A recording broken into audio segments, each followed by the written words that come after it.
Welcome to the CellarHand newsletter for October 2021. Great to be putting this one out when there's a bit more hope in the air, with New South Wales poised to reopen any minute now. We hope that Melbourne will follow suit soon. We hope you've all survived with your passion and your sanity intact, raring to go, and that we'll all be going full tilt very, very soon. Now, of course, September was a real bumper month for news here at CellarHand. We've got a fair bit following on from that in October, and of course all that stuff from September still in play. So leading the way here, we have 3 new single block Shiraz releases from the Koomilya project of Stephen Pannell in McLaren Vale. This is the JC, DC and GT Shiraz. So JC and DC named after respectively Jill and her husband Don Cant, and then the GT block, which is named after the Gewürztraminer vines. That's what they were originally when they were planted 46 years ago, at the same time as the Shiraz. They were grafted over to Shiraz in the GT block back in the early 90s, so 30 years ago now. Now, this is the vineyard that Steve, of course, encountered as a young man working for Hardy's and fell in love with, made a Jimmy Watson winning wine from this vineyard, in fact, back in the day. It was really the sense of place, this magic of the bush down there, but also the fact that the wines grown here really had a very strong sense of character, a really strong sense of place. He fell in love with it. He bought it in 2012 from the Cants, and he has made some stunning wines from here already. I mean, really very different. We've got the DC and the GT block really right next door to each other, and they are totally different Shiraz wines. And just the stone's throw away is that JC block, where another very, very individual wine comes from. They've all had rave reviews this week from Gary Walsh at the Wine Front. They are stunningly different from one another, superb wines, and a real milestone for Australian wine. We hope that you get a chance to taste those soon, because they are very, very special. Also new this month from Stoney Rise, we have a suite of new wines. Now, you remember Joe and Lou Holeman released their Chardonnay, their Pinot Noir and their Project X Pinot Noir back in September. Now from Stoney Rise, we have a really mixed range now. We've got the 2020 Chardonnay and the 2020 Pinot Noir, as well as a 2021 Pinot Noir and Pinot Gris under the No Clothes line. That's the sulphur-free natural wine, Pinot Gris and Pinot Noir. A little bit more exotic, we have the Grüner Veltliner. Of course, they've had those vines for a long time. This is the 12th edition of that wine, but totally new to the range is the Savagnin, and we also have the Trousseau, which isn't made every year, pretty tricky variety, but got right in 2021, so a really nice range coming from Joe and Lou Holeman of Stoney Rise in the Tamar Valley in Tasmania. Also brand new this month from the Chalmers family in Heathcote, Australia's champions of vine diversity. We have 3 very original wines. We have the Col Fondo Aglianico Sparkling Rosé, we have the Falanghina and the Pecorino. Now, these were all released for the first time back in 2020. They're back now for a second time. They had huge acclaim when they came out last year. Very, very exciting set of wines.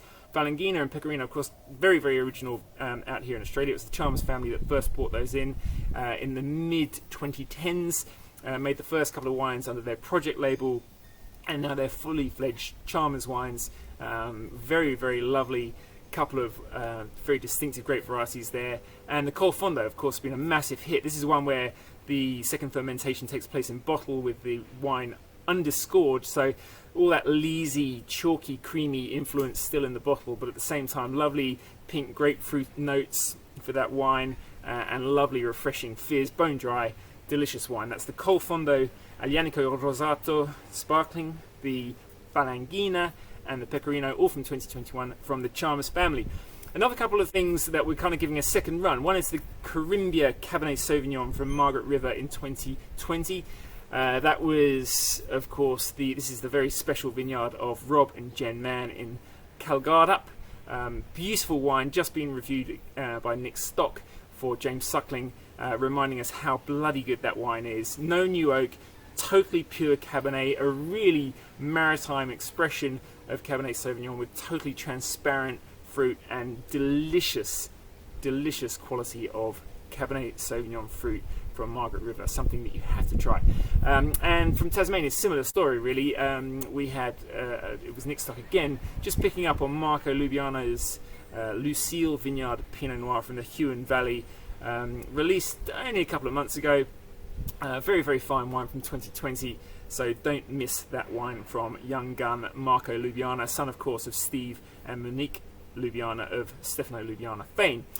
On the imports front, we're celebrating the 30th birthday of Gunderloch's fantastic Cabernet wine, the Jean-Baptiste. This is the one that comes from the Hipping, Pettental and Rothenberg vineyards on the Rote Hang. That's the red slope on the River Rhine in the Rheinhessen, where the Gunderloch estate plies its trade. The Hasselbach family, of course, a bunch of bloody legends. This wine was first produced, as I say, 30 years ago. 1991 was the first vintage. It's sort of a middling, soft kind of Cabernet, not ultra sweet, around 10% alcohol, light, juicy, beautifully balanced, delicious, everyday, very versatile wine. The Jean-Baptiste wine comes with a special 30th birthday livery on the bottle. Looks pretty cool, drinks beautifully. That's the Jean-Baptiste Cabernet from Gunderloch. Of course, we've got a couple of other wines from them. The Auswäslein Stuck von Meer Dry Riesling from 2020, and also from 2020 the village wine from Nackenheim from Gunderloch. That wine, in fact, is labelled Premier Cru because it's all from, weird how it works, but this is all from the Grand Cru Rothenberg vineyard, the best vineyard on that section of the Rheinhessen. So yeah, plenty of good stuff again from Johannes Hasselbach of Gunderloch.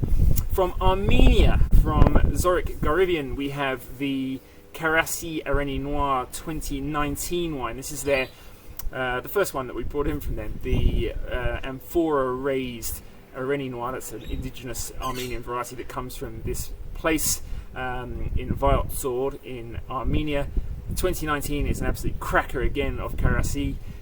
Just landed very recently. We also have their Vosky White. That's a white blend of two indigenous grape varieties, Voskeat and Grandmac, from 2018 from Zora. And also, for the first time, a very, very small parcel of the Shiraz. That's their top cuvee of Areni Noir as well, from 2016. So lovely to have some stuff from Armenia, from Zora. And good to hear too that Zorik's son Ocean is now working at the winery, keeping that family affair going. God, it's such a cool place where they grow those grapes up at 1,400 to 1,600 meters up in the mountains in Armenia. So another unmissable thing. Last couple of things, we have Praga. They were in the news last month because we had a set of 2020s in. The Bodenstein family are absolute legends of the Wachau, making such beautiful, pure expressions of their Wachau vineyards. We had a lot of reviews in the last newsletter from Praga. There's a couple more to fill that out, really. The Klaus Riesling, that's from their best single vineyard in Weissenkirchen, and the Aglianico Grüner Veltliner, also written up this month. Two beautiful vineyards, like real standouts of the Wachau region. And of course, they join the Hinter der Burg Grüner Veltliner and the Steinriegel Riesling. Those are the two Federspiel wines. And the Smaragd wines, as I said, Klaus and Achleiten. We also have the Wachstum Bodenstein Riesling and Grüner Veltliner. Those are all weird words, but just check them out because the offer is brilliant. The wines are fantastic from the Bodenstein family of Praga.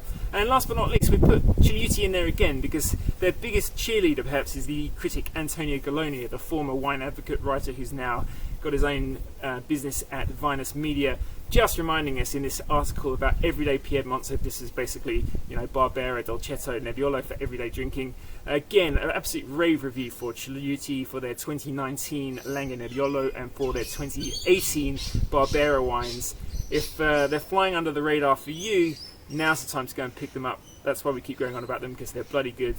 Sylvia and her sister Claudia Chiliuti doing an absolutely fantastic job. Anyway, that's it for this month. As I say, our best wishes for great business and a great season ahead for all of you. If you need to find out any more, please get in touch with us any way you can. You know where to find us. www.cellarhand.store is where you'll find all the info. In the meantime, please stay in touch, stay well, and we'll speak soon. Cheers.